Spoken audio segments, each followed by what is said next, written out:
You stood next to the president as he talked about dismantling FEMA in favor of greater autonomy and targeted resources under the control of state and local officials. Does this tragic situation underscore that need for you, or does that change that dynamic of what would work best moving forward? I think what we've seen here is exactly what President Trump has envisioned for FEMA is immediately allowing the state to do the response and supporting them in every way that they can. So this response was driven by Governor Abbott and his emergency management director and the local officials that were on the ground. And we were immediately there to fill in the gaps where they needed and to give them their disaster declaration as soon as possible, which happened almost immediately as soon as the governor asked. That's the FEMA and how it should operate, rather than how it operated under the Biden administration and previous administrations, where it was slow to respond, slow to get resources there. We already have emergency response teams on the ground that have been there from the very beginning. And then we want to empower the states to do the response that's necessary to best serve their people. So, the FEMA that President Trump wants in place is one that takes care of people, but also empowers those people who live in those communities that know how best to respond to have the authority to do so. Those people in those communities that have the best way to respond and have the authority to do so, just not the money to do so, maybe not have the resources to do so. Because again, there's this federal government thing that we pay our tax dollars, state and federal tax dollars, to go towards to pay for things like this. It's not a giveaway. It's our damn money. But again, Kristi Noem wants you to believe that you don't deserve the things that you paid for. You can go to a grocery store, give them $100 and walk out with nothing. And do you expect the grocery store to say, come on, bro, what do you expect me to give you something for your money? They flipped everything completely on its head and make you believe that your money is supposed to go to rich people who then don't contribute anything to society except for a promise that one day, maybe on an outside chance, that you might get an opportunity as they implement things to strip you of those opportunities to get anywhere in life. Here's this idiot still going on. But frankly, the National Weather Service under President Trump has been working to put in new technology and a new system because it's been neglected for years. It's an ancient system that needed to be upgraded. And so President Trump recognized that right away and got to work on it when he came into office in January. But that installation is not complete and that technology isn't fully installed, but the alerts went out.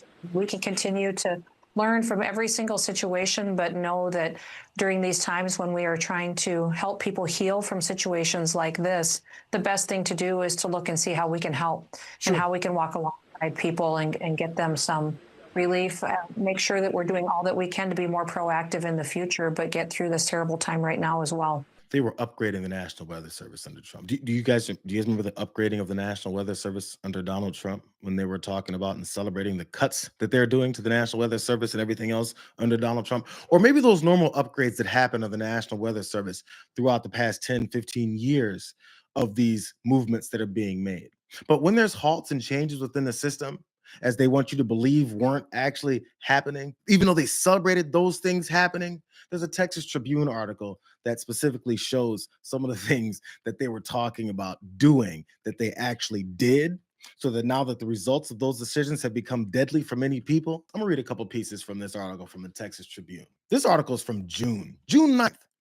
Just about a month ago, a month before this thing happened. This hurricane season is going to be underway, and an above normal activity forecast is on its way. Some National Weather Service offices like Houston, where as many as 44% of positions are vacant, are operating with staff shortages, prompting concerns about their capacity to monitor future storms. June 9th, this article was written.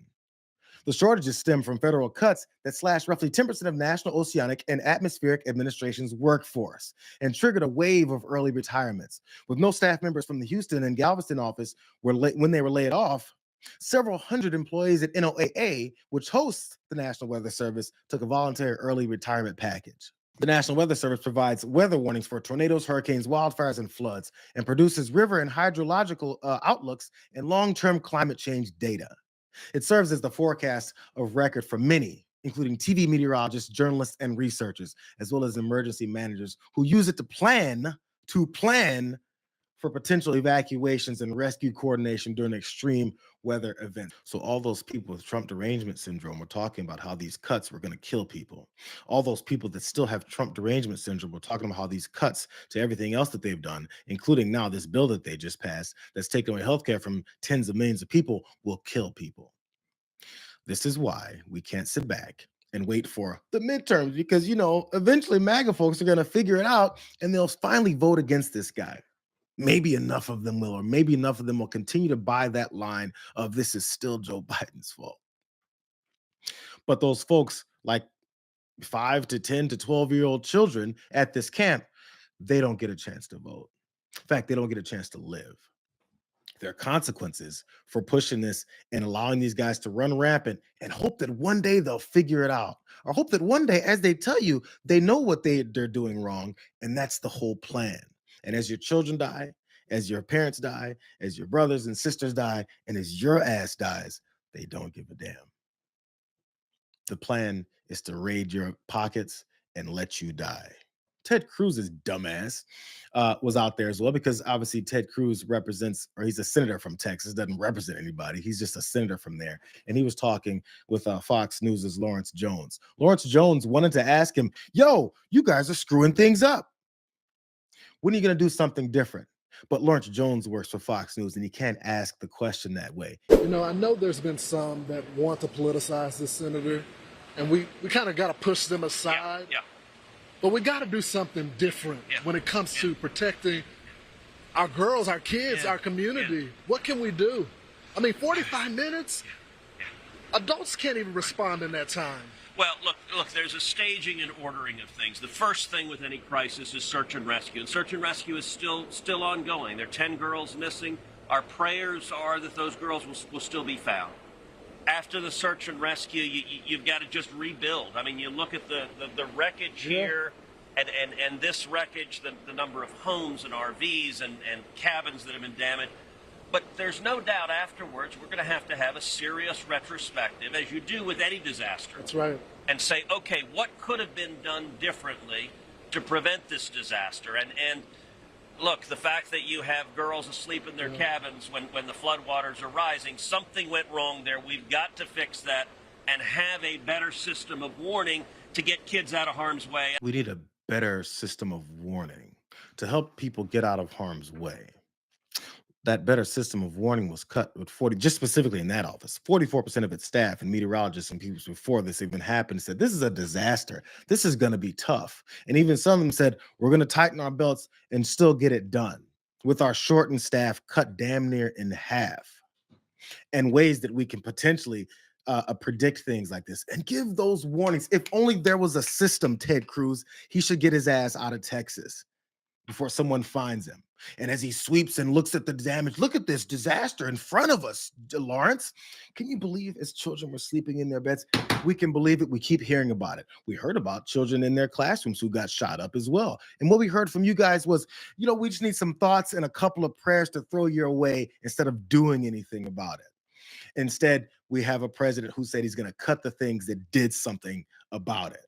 That's Ted Cruz. Here's another one of them. That state and federal resources have just poured into that area. Is there anything more that can be done congressionally, legislatively to help these folks? In a moment like this, we feel just as helpless as everyone else does. I've talked to my colleagues there in Texas, Chip Roy and August Pfluger, whose families, that's Chip's district. August's daughters were at the camp. We also had Betty Carter of Georgia, had grandchildren there. It touches so many families, and all we know to do at this moment is pray. Every available resource has been deployed. The president, of course, is dialed in and watching this develop moment by moment as we are, and we'll handle supplemental funding requests as they come in. But right now, they're still trying to do rescue and recovery, and our hearts go out to all of them. All Mike Johnson can do right now is pray. Because right now all he can do is pray. But on Thursday and Friday, dude was standing in front of podiums and had a bunch of his crew behind him celebrating, passing a bill that'll make more of this happen. But right now, all they can do is pray.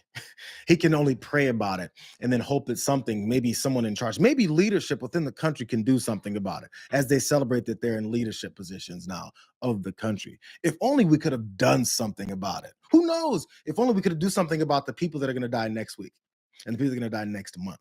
And people are going to die the month after that. If only there's something now in July that we can do about people that are going to die at the end of July. They're going to die in August. If only there's something we could do besides just pray about it. You sorry some bitch. That's all you can do. That's all this guy can do. I'm telling you, that's what they're offering you. Are you willing to accept that? J.D. Vance said, our nation heartbreaks for the victims in Texas and their families. It's just an incomprehensible tragedy. It's incomprehensible. We have no idea I hope everyone affected knows that they're in the prayers of my family and the millions of Americans. Nobody that's affected gives a hot damn which prayers they're in for you, who was a part of making sure that they need some prayer now to be comforted by the loss of their loved ones. A couple of prayers after their policies do something else.